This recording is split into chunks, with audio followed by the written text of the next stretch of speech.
Hey, welcome in Bronze Brigade. It has been a while, and I'm here to do another top 5 comic books not to buy. In this list, I take a look at the Key Collector Trending 20, CBSI Hot 10, and Cover Price Top 10, and I pick 5 comic books that I wouldn't buy this week for investment purposes. Long and boring personal story told short, I had some stuff going on and haven't made this list for a little bit, but I'm back, and I will recap last week's picks, which I had ready to go, but I just didn't have time to record that video. I'll do that at the end of the 5 picks for this week. So really, you're getting some bonus content. I guess that's cool, right? Landing the number 1 spot on this week's list is Daredevil 126. So all this circulates around rumors that Margarita Laviva is going to play Heather Glenn in the new Daredevil Born Again series. And this is a real quick and easy one. Say it with me. I don't care about first appearance of girlfriend characters for MCU stuff. It just doesn't matter to me. At the number 2 spot, we have Night Terrors number 3. This is the 1 in 25 Christian Deuce variant. And this is an homage to Incredible Hulk 340, of course, the classic Todd McFarlane cover with Wolverine and the Hulk. And look, it's a ratio cover that's a homage. It also happens to be taking place in Night Terrors, which, I don't know, the buzz on the street so far is not that great. I don't hear a lot of great things about Night Terrors, so it's probably not a series that people are going to want to revisit. So that makes this purely a cover buy for a series that wasn't very popular. I don't know, Batman homage covers, in my opinion, they haven't done very well in the past. I can think of the Spider-Man 1 Batman homage that was like issue 118, I think. That didn't really sell crazy big numbers, and that was a first appearance. That was the first appearance of Abyss. I hope I have those details right. I'm doing it all from memory. But yeah, it's. I just don't see this really happening for this book long term. I think it's going to pop right now and probably slide back down. You never know with these, but I feel pretty confident this one's not going to be a huge one, like a home run or whatever in a year. So that's why it's on the list. At number 3 on the list, we have XMen 188. That's from the Volume 2, the Jim Lee series that everybody thinks about. And this is the first Children of the Vault. Those characters are going to get a new comic book day issue coming out later this year. And that's kind of cool. I always enjoy when comic books are hot because they're on, some kind of list because of the upcoming comic book events. I do generally enjoy that. But Children of the Vault, this is a cheap book. I don't think those characters are too crazy popular. As an X-Men fan, I could say that, it's cool, it's all right, and I think it's a neat book, but I don't think it's going to have long-term bump in value. And if it does, I bet you it doesn't increase from where it's at right now for a long time. What does that mean? It means you have time to go pick this book up cheaper later on. And that to me is like the sheer definition of don't buy for the hot comic book lists. And at number 2 on the list, we have Spiderman Reign number 1. Now, this is very similar to the Ruins stuff that came up a few weeks ago. It's all because a TikToker made a video talking about how there's a little Spider-Man in the issue. That's right, Aunt May would be proud because we get to see a little Peter Tingle in this issue, and that, that kind of made it popular, I guess. Remember Batman Damned? We got to see Batman's penis in that issue. God, I hate talking about this stuff. And it's an okay book. It has kind of a place in collectors' collections sometimes, especially if you're Batman fans and especially if you like controversial stuff. But I don't think it's like an extremely valuable book at this point. I'd have to go back and look, but I can't see this having a huge bump. It's got a lot of interest and a lot of eyes on it. Neat. That's really cool. And then let's move on from that. I do remember a lot of people not really liking Spider-Man Reign. So maybe that's just my memory playing tricks on me, but I don't remember it being a very popular series. I kind of say a lot of people actually didn't like it.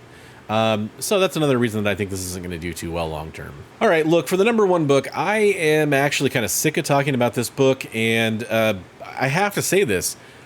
The only reason it's on the list is because it made the CBSI Hot 10. I was actually really excited that I wasn't going to have to talk about this book, and I was watching The House of Stein on Friday night, and unfortunately, it made the list. And I noticed that, and I have to put it on this list. We are talking about the Amazing Spider-Man 26 Del Auto. This is the Bryce Comics exclusive, and it was a limited print run for mystery boxes that he put out. There's been a lot of controversy on it since then, involving reused cover art, that kind of stuff. I've talked about it at length. If you want to see my opinions on it, I've done streams on it. There's plenty you can check out about that. But what I will say is that I personally don't think that this is a situation where the outrage is really justified at any one person. I do think there's some really questionable stuff that came up because of this that we need to kind of analyze and figure out as comic book collectors.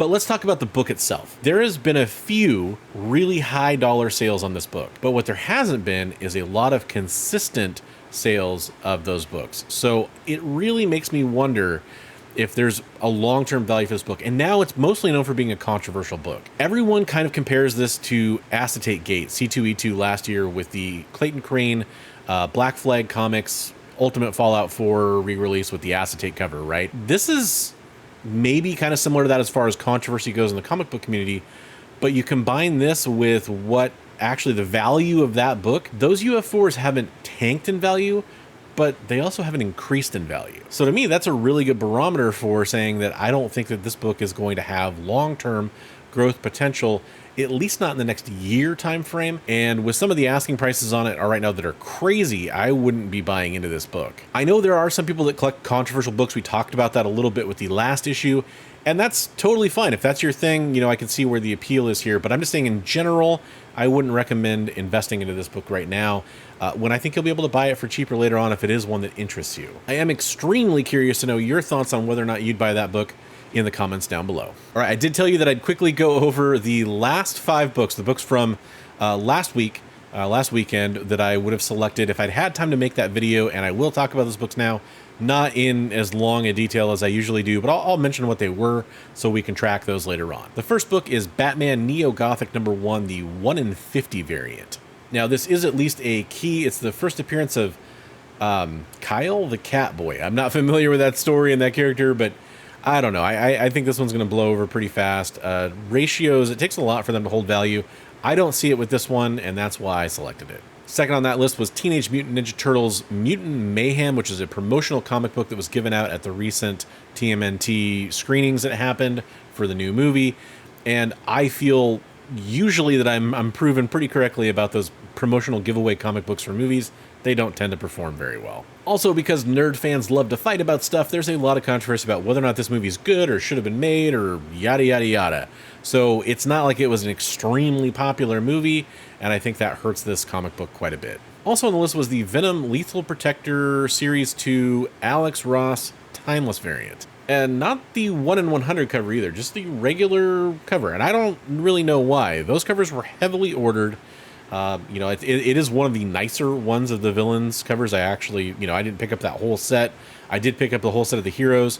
I only grabbed a few of the ones I liked for the villains, and that was one of them because I think it's one of the better covers, but I don't know. I don't see that having long-term staying value, and I think a lot of people that wanted that cover already got it.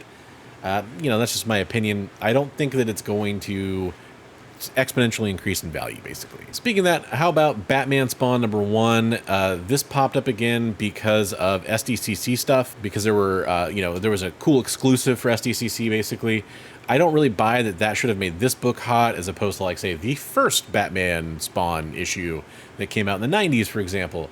And I think this one sold pretty well, and I bet you there's plenty of copies out there for people, so I don't see it being scarce by any stretch of the imagination. And finally on that list, I would have had Marvel Super Special #22, which is the first appearance of Blade Runner in comics. That comes hot on the heels of a report that we're going to get Blade Runner TV show in the works, and it's kind of moving forward. You know, the last Blade Runner movie didn't do anything for the comic book, really, so why would this? A TV show isn't as cool as a new feature film directed by the original director, so I can't see this one kind of propelling that book forward anymore. It probably still helps its value from decreasing over time, which is nice, but that's about it. Okay, as I wind down both lists for this week, I do want to thank my channel members. They are awesome people, and I do have their names scrolling by here on the screen. That channel membership, if you guys are wondering what that is, that helps me out a lot. There's a join button down below.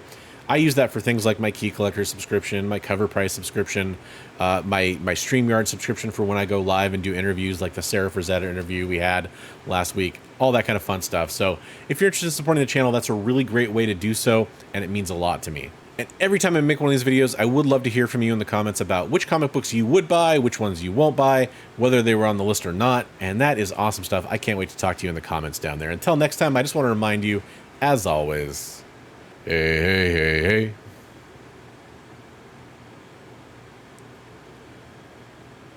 Read comics every day.